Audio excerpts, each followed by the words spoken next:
Recovery ചെയ്ത് ഞാൻ എടുത്തു. ഈ ടാബിൻ്റെ കാര്യങ്ങളെല്ലാം എനിക്കറിയാമെന്നില്ലേ. റിക്കവറി ചെയ്തെടുത്ത് ഞാൻ ആ സമയത്തും ടൈമിൽ ഞാൻ പ്രാർത്ഥിക്കുന്നത്, റബ്ബേ ഒരിക്കലും ഇതെൻ്റെ തെറ്റിദ്ധാരണയായിരിക്കണേ, ഞാൻ കാണിക്കുന്ന പുള്ളി ഭയങ്കര പ്രശ്നം, വെളിയിൽ കിടന്ന് ബഹളം ഉണ്ടാക്കുന്നു, വാണ്ടാന്നെല്ലാം പറഞ്ഞ് ബഹളം ഉണ്ടാക്കുന്നുണ്ട്. അപ്പോഴും ഞാൻ പ്രാർത്ഥിക്കുന്നത് എൻ്റെ സംശയം മാത്രമായിരിക്കണേ റബ്ബേ, ഇതൊരിക്കലും തെറ്റ് കാണല്ലേ, ഒരു തെറ്റും കാണല്ലേ, പുള്ളി എന്നെ ഒരിക്കലും ചതിക്കല്ലേ എന്ന് പറഞ്ഞുകൊണ്ടാണ് ഞാൻ എൻ്റെ സംശയം തീർക്കാൻ വേണ്ടി മാത്രം, പുള്ളിയെ ഞാൻ തെറ്റുകാരനല്ലെന്നാക്കാൻ വേണ്ടിയിട്ട്, എൻ്റെ മനസ്സിനെ തൃപ്തിപ്പെടുത്താൻ വേണ്ടിയിട്ട് ചെയ്ത കാര്യം. ഒരു പെണ്ണും കേൾക്കാൻ പറ്റാത്ത, ഒരു പെണ്ണും സത്യം പറഞ്ഞാൽ ആ സജിന ഫിറോസ് ഇപ്പം 2-3 ദിവസമായിട്ട് സോഷ്യൽ മീഡിയയിൽ ഇവരുടെ ഫാമിലി ലൈഫ്, രണ്ടുപേരും സെപ്പറേറ്റഡ് ആണ്, പക്ഷെ മുൻപുണ്ടായിരുന്ന കുറച്ച് കാര്യങ്ങളാണ് സോഷ്യൽ മീഡിയയിൽ ചർച്ചയായിക്കൊണ്ടിരിക്കുന്നത്. അതിന് കാരണം സജിനയും റസൂൽ പൂക്കുട്ടിയും തമ്മിൽ ഒരു ഫോട്ടോസ് പങ്കുവച്ചിട്ടുണ്ടായിരുന്നു, രണ്ടുപേരും ഒരുമിച്ച് നിൽക്കുന്ന. അപ്പോൾ ആ ഫോട്ടോസ് ചില വിവാദങ്ങളിലൊക്കെ പെടുകയും, അപ്പോൾ അത് മറ്റൊരു തരത്തിൽ എടുക്കരുത് എന്നുള്ള വിശദീകരണമായിട്ട് സജിന ഒരു വീഡിയോ ചെയ്തിട്ടുണ്ടായിരുന്നു. അപ്പോൾ അത് അങ്ങനെയല്ല, കർമ്മ എന്നും പറഞ്ഞിട്ട് ഫിറോസ് ഖാൻ മറ്റൊരു വീഡിയോ ചെയ്തിട്ടുണ്ടായിരുന്നു. അപ്പോൾ ഫിറോസ് ഖാൻ്റെ വീഡിയോ പൂർണ്ണമായിട്ടും ഏതൊരു കൊച്ചു കുട്ടിക്ക് പോലും മനസ്സിലാവും സജിന കാരണമാണ്, സജിനയ്ക്ക് മറ്റൊരു റിലേഷൻ, ഈ റസൂൽ പൂക്കുട്ടിയുമായിട്ട് തന്നെ റിലേഷൻ ഉള്ളത് കൊണ്ടാണ് ആ ബന്ധം തകർന്നത്, പിന്നെ കർമ്മ തിരിച്ചു കിട്ടി എന്നൊക്കെ പറഞ്ഞിട്ട് ആ രീതിയിലാണ് ഫിറോസ് ഖാൻ്റെ ആ ഒരു വീഡിയോ വന്നിട്ടുണ്ടായിരുന്നത്.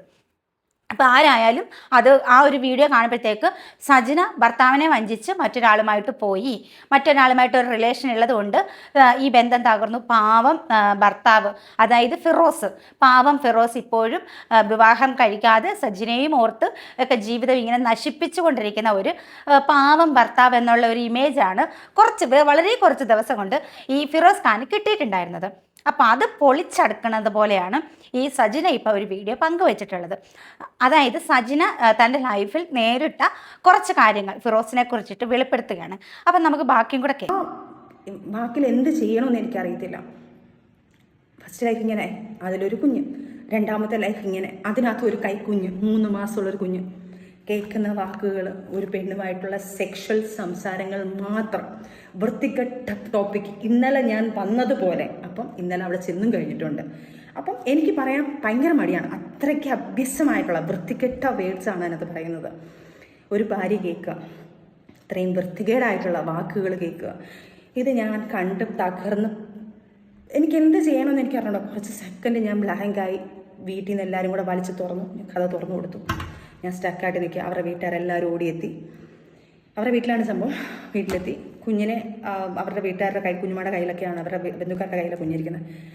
ഞാനങ്ങ് പൊട്ടിക്കരഞ്ഞിട്ട് ഞാൻ പറഞ്ഞു, ഇങ്ങനെയൊക്കെയാണ് സംഭവിച്ചിരിക്കുന്നത്. അപ്പോൾ സജിന പറയുന്നത് ഒരു സ്ത്രീയും ഒരു ഭാര്യയും കാണാൻ പാടില്ലാത്ത കാര്യങ്ങൾ ആ ടാബിൽ നിന്നും കിട്ടി എന്ന്. പക്ഷേ അത് ആർക്കും മനസ്സിലാവില്ല, അത് അനുഭവിച്ചവർക്കേ മനസ്സിലാവൂ ഏതൊരു സ്റ്റേജിലാണ്, അതൊരു ഭാര്യ കാണുമ്പോൾ അത് എന്താണ് എന്നൊക്കെ അനുഭവിച്ചവർക്കേ മനസ്സിലാവൂ എന്നൊക്കെ സജിന പറയുന്നുണ്ട്. ഈ ഒരു കാര്യത്തിൽ സജിനയോടൊപ്പം 100% സജിനയുടെ ഈ വാക്കുകൾ സത്യമാണെങ്കിൽ സജിനയ്ക്കൊപ്പം തന്നെയാണ്. കാരണം എനിക്ക് വളരെയധികം മനസ്സിലാകും, നമ്മൾ ഏറ്റവും അധികം സ്നേഹിക്കുകയും വിശ്വസിക്കുകയും അവർക്ക് വേണ്ടി മാത്രം നമ്മൾ ജീവിക്കുകയും ചെയ്യുമ്പോൾ നമ്മളെ ഒരു കൈകൊണ്ട് ചേർത്ത് പിടിച്ച് മറു കൈകൊണ്ട് നമ്മളെ വഞ്ചിക്കുകയായിരുന്നു, നമ്മളെ ചതിക്കുകയായിരുന്നു എന്ന് നമ്മൾ അറിയുമ്പോൾ നമ്മുടെ ആ ഒരു മാനസികാവസ്ഥ. അപ്പോൾ ഈ ഒരു വാക്കുകൾ, സജിനയുടെ ഈ ഒരു വാക്കുകൾ ഉണ്ടല്ലോ, അത് എത്രത്തോളം ആഴമുള്ളതാണെന്നും ഇത് അനുഭവിച്ചവർക്കേ മനസ്സിലാവത്തുള്ളൂ.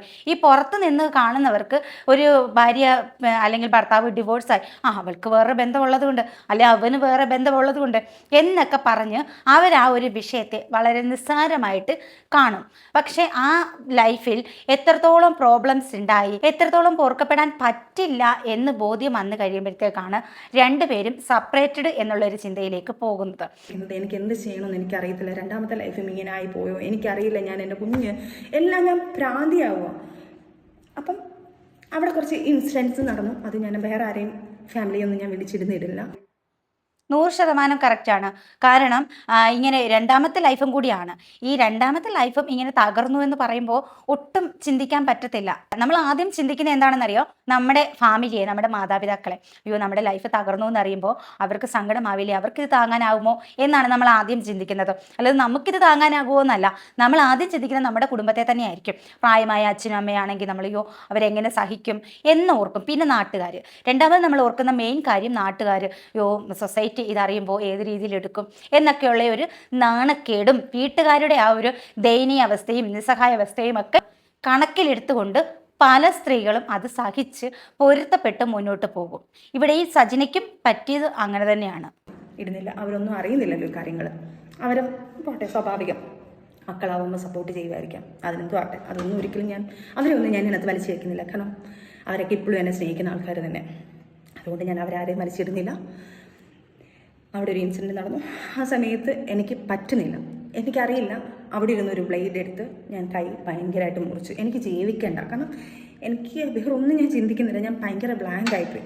അങ്ങനെയാണ് എനിക്കൊന്ന് ബിഗ് ബോസിൽ വരുന്ന സമയത്ത് എല്ലാവർക്കും അറിയാം, എൻ്റെ കയ്യിലൊരു വലിയ പാടുണ്ടായിരുന്നു, 22 സ്റ്റിച്ചുള്ള പാടാണ്. ആ സമയത്ത് ആ ബ്ലേഡ് എടുത്ത് കീറിയത് മാത്രം എനിക്ക് ഓർമ്മയുണ്ട്. പിന്നെ ഞാൻ എൻ്റെ കുഞ്ഞുമ്മയുടെ എൻ്റെ കുഞ്ഞുമ്മ വർക്ക് ചെയ്യുന്ന ഹോസ്പിറ്റലിലേക്ക് വന്ന് സ്റ്റിച്ചിട്ട് 22 സ്റ്റിച്ച് ഉണ്ടായിരുന്നു.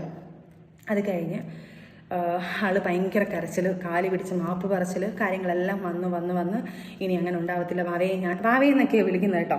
വാവയെ അങ്ങനെയൊന്നും ഉണ്ടാവത്തില്ല, വാവയെ എൻ്റെ കയ്യിൽ നിന്ന് തെറ്റ് പറ്റിപ്പോയി, വാവയെ മറ്റേതാ മറിച്ചതാ, നീ ഇല്ലാതെ എനിക്ക് പറ്റത്തില്ല എന്ന് പറഞ്ഞു കാല് പിടിച്ച് കരഞ്ഞ് ഞാനത് സോൾവ് ചെയ്തു. ഓക്കെ, സമാധാനം.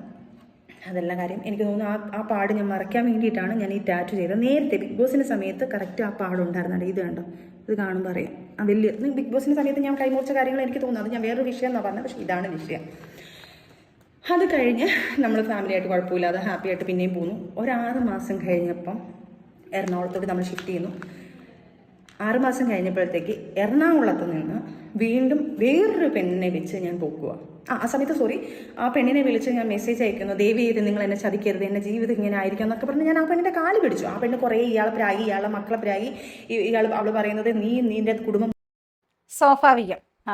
സജിന ഒരു സാധാരണ ഒരു സ്ത്രീയായി, ഒരു ഭാര്യയായി അത് എനിക്കിനി അതിജീവിക്കാൻ പറ്റില്ല എന്നൊക്കെ കരുതിയിട്ട് സജിന ആത്മഹത്യക്ക് ശ്രമിച്ചു, കൈ നരമ്പ് മുറിച്ചു. ഞാൻ ഒരിക്കലും സജിന എന്ന് പറയുന്ന ആളെ സപ്പോർട്ട് ചെയ്യുകയല്ല. കാരണം ഒരു സ്ത്രീക്ക്, ഒരു ഭാര്യയ്ക്ക് ഇതിൽ എത്രത്തോളം ആഴമുണ്ട്, ഇതിലെത്രത്തോളം സത്യമുണ്ട് എന്ന് മനസ്സിലാക്കാൻ പറ്റും. നമ്മൾ ഭർത്താക്കന്മാരെ അന്ധമായിട്ട് അങ്ങ് വിശ്വസിക്കും. പക്ഷേ അവർ നമ്മളെ ഒരു കൈ കൊണ്ട് ചേർത്ത് പിടിച്ച് മറു കൈ കൊണ്ട് മറ്റു പല സ്ത്രീകളെയും ചേർത്ത് പിടിക്കും. പക്ഷെ അത് നമ്മൾ അറിയുമ്പോൾ ഉണ്ടാകുന്ന ആ ഒരു ഞെട്ടലും, അറിയുമ്പോൾ നമുക്ക് താങ്ങാവുന്നതിലും അപ്പുറമായിരിക്കും. കാരണം എന്താണെന്ന് വെച്ചാൽ നമ്മുടെ മുന്നിൽ ഈ ഭർത്താക്കന്മാർ ഭയങ്കര ദൈവമായിരിക്കും. അവർ പറയുന്ന കാര്യങ്ങളിൽ, നമ്മൾ പറയുന്ന എല്ലാ കാര്യങ്ങളും അവർ സാധിച്ചു തരുന്നു, നമ്മളെ ഒരു കുഞ്ഞിനെ പോലെ നോക്കുന്നു, അങ്ങനെ ഒത്തിരി കെയറിങ് ഒക്കെ ചെയ്ത് നമ്മളെ നോക്കുന്നു. അപ്പം നമ്മൾ ഒരിക്കലും ഇവരെ ഒന്നും അവിശ്വസിക്കത്തില്ല. പക്ഷേ ഇങ്ങനെയുള്ള കാര്യങ്ങൾ കാണുമ്പോൾ അല്ലെങ്കിൽ എപ്പോഴെങ്കിലും നമ്മൾ നേരിടുമ്പോൾ നമുക്ക് വിശ്വസിക്കാൻ പറ്റത്തില്ല, നമ്മൾ തകർന്ന് തരിപ്പണമായി പോകും. അപ്പോൾ അങ്ങനെയൊക്കെയുള്ള അവസ്ഥകളാണ് ഈ ആത്മഹത്യ, ജീവിതം അവസാനിപ്പിക്കൽ എന്നൊക്കെയുള്ളൊരു സ്റ്റേജിലേക്ക് സ്ത്രീകൾ പോകുന്നത്. അപ്പോൾ സജിനയും ആ ഒരു സ്റ്റേജിൽ ആയിരുന്നു. പക്ഷെ അവിടെയും ഫിറോസ് വിട്ടില്ല. സജിനയുടെ അടുത്ത് നിന്ന് കൈയും കാലും ഒക്കെ പിടിച്ച് സജിനയ്ക്ക് ഒരുപാട് ക്ഷമിക്കണം, ഇനി ആവർത്തിക്കത്തില്ല എന്നൊക്കെ പറഞ്ഞ് ഏതൊരു ഭാര്യയും അവിടെ വീണു പോകും. ഏതൊരു ഭാര്യയും, ഏതൊരു പെണ്ണും. കാരണം തൻ്റെ കുഞ്ഞിൻ്റെ അച്ഛനാണ്, രണ്ടാമതായിട്ടുള്ള ഒരു ജീവിതമാണ്, അതെങ്ങനെയും തകരാതെ പോകണം, ഒരു തെറ്റ് പറ്റിയതല്ലേ, ക്ഷമിക്കാം എന്ന് പറഞ്ഞിട്ട് സജിന ക്ഷമിച്ചു, സജിന കൂടെ പോയി. പക്ഷേ വീണ്ടും നിർഭാഗ്യവശാൽ ഈ ഫിറോസ് അത് ആവർത്തിച്ചു എന്നാണ് പറയുന്നത്. പലതവണ, ഒന്നല്ല പലതവണ, ഒരു സ്ത്രീയല്ല പല സ്ത്രീകൾ.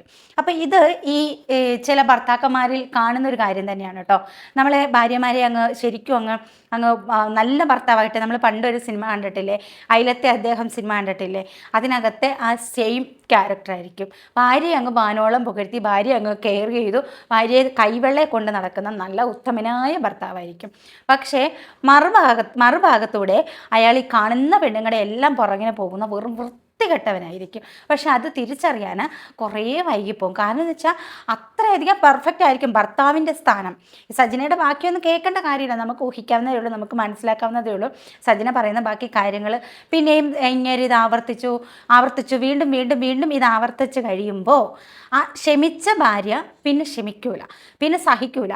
പതുക്കെ നമ്മുടെ മനസ്സിൽ നിന്നും അവർ മാഞ്ഞു പോയിക്കൊണ്ടിരിക്കും. ഭർത്താവിൻ്റെ ഒരു സ്ഥാനം മാത്രമേ പിന്നെ അവർക്ക് ഉണ്ടാവത്തുള്ളൂ. മറ്റുള്ളവരുടെ മുന്നിൽ, ബന്ധുക്കളുടെ മുന്നിൽ, നാട്ടുകാരുടെ മുന്നിൽ, അങ്ങനെ എല്ലാവരുടെയും മുന്നിൽ ഒരു ഭർത്താവാണെങ്കിലും നമ്മുടെ മനസ്സിൽ നമുക്ക് അയാൾ ആരുമായിരിക്കത്തില്ല. അപ്പോൾ ആ ഒരു സ്റ്റേജിലേക്കൊക്കെ ലാസ്റ്റ് കൊണ്ടുപോകും. അതല്ലെന്നുണ്ടെങ്കിൽ ഇങ്ങനെ ഒരു തെറ്റ് ആയി കഴിയുമ്പോൾ ആ ഭർത്താവ് മാറി, അയാൾ പൂർണ്ണമായിട്ടും മാറി, പറ്റിയ തെറ്റിന് പശ്ചാത്തപിച്ച് ഭാര്യയോടൊപ്പം നല്ലൊരു ജീവിതം നയിച്ചു കഴിഞ്ഞാൽ ആ ഒരു കുടുംബജീവിതത്തിന് പ്രോബ്ലം ഒന്നും ഉണ്ടാകത്തില്ല. പക്ഷേ ഇവിടെ അങ്ങനെയല്ല.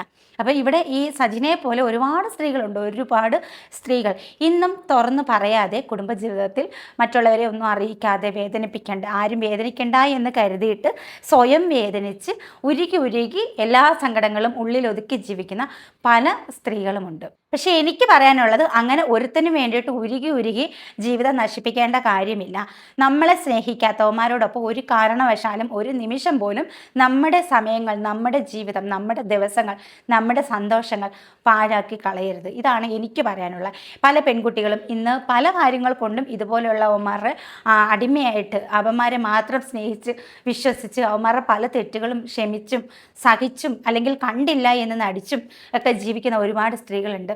അത് അങ്ങനെ ചെയ്യുന്നത് പല സാഹചര്യങ്ങളായിരിക്കാം. പക്ഷെ അതിൻ്റെ ഒന്നും ആവശ്യമില്ല. കാരണം ഈ അന്യ സ്ത്രീകളെ തേടി പോകുന്നവന്മാരോടൊപ്പം ഒരിക്കലും ഒരു നല്ല ജീവിതം നമുക്ക് കിട്ടുകയില്ല. നാളെ ഒരു സമയത്ത് ഇവന്മാർ എന്തും ചെയ്യാൻ മടിക്കത്തില്ല. സജിന ശരിക്കും പറഞ്ഞു കഴിഞ്ഞാൽ ഇതൊക്കെ തുറന്നു പറയാനായിട്ടുള്ള കാരണം എന്താണെന്നറിയോ?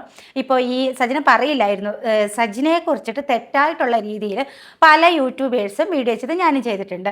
ഫിറോസിൻ്റെ ആ ഒരു വീഡിയോ വിലയിരുത്തി ആ ഒരു വീഡിയോ വെച്ചിട്ട് ഞാനും വീഡിയോ ചെയ്തിട്ടുണ്ട്. ഒരുപാട് യൂട്യൂബേഴ്സ് എടുത്ത് വീഡിയോ ചെയ്തിട്ടുണ്ട്. അപ്പോൾ അവിടെ ഫിറോസ് നല്ലവൻ, പാവം ഭർത്താവ്, ഭാര്യയ്ക്ക് വേറൊരു അഫെയർ, വേറൊരാളുമായിട്ട് ബന്ധമുള്ളത് കൊണ്ട് ഈ ബന്ധത്തിൽ നിന്നും അവർ ഒഴിഞ്ഞുപോയി. ഇവിടെ ഇപ്പോഴും കല്യാണം കഴിക്കാതെ നിൽക്കുന്ന പാവം നല്ലവനായ ഒരു ഭർത്താവ് എന്നുള്ള ഇമേജിൽ ഫിറോസ് തുടരുന്നു.